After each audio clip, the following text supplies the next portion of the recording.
small businesses are hurting. I've been to the SBA meetings, I've been to SBA meetings, and there's nothing out there for us.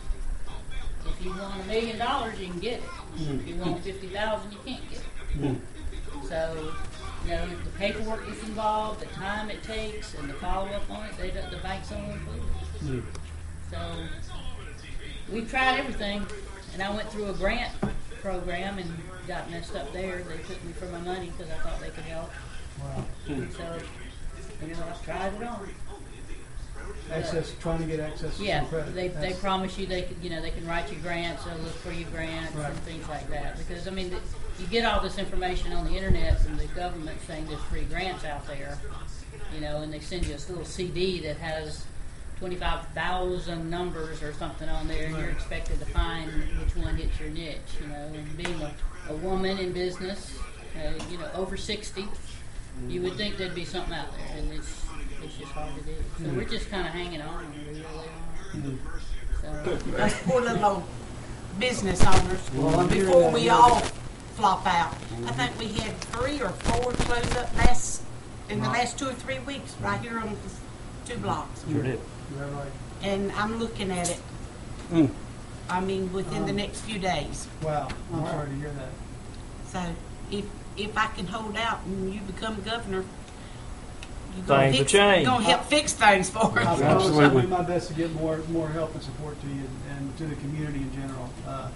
The government is not strengthening families and communities. It's focused on oil companies and power companies and people that give big contributions, and it's not right.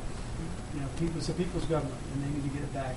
But I think people appreciate the fact that I'm an independent instead of a Democrat, because they're just tired of the head knocking going on, and all the money and all the power. And that stuff ain't working. It ain't working. It's evident on the state level. It's evident on the national level. Right. Right. It ain't working.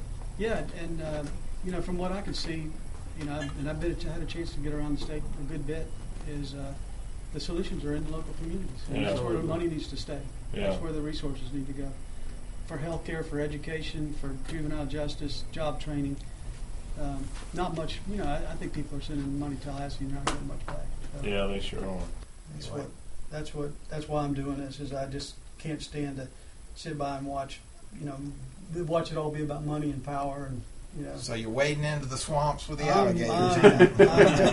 It is. It's but people are people, and they're doing great things, and it makes you proud when you see what they're doing. And they need support, They certainly deserve it from their government, and I want to make sure, by golly, they get it. So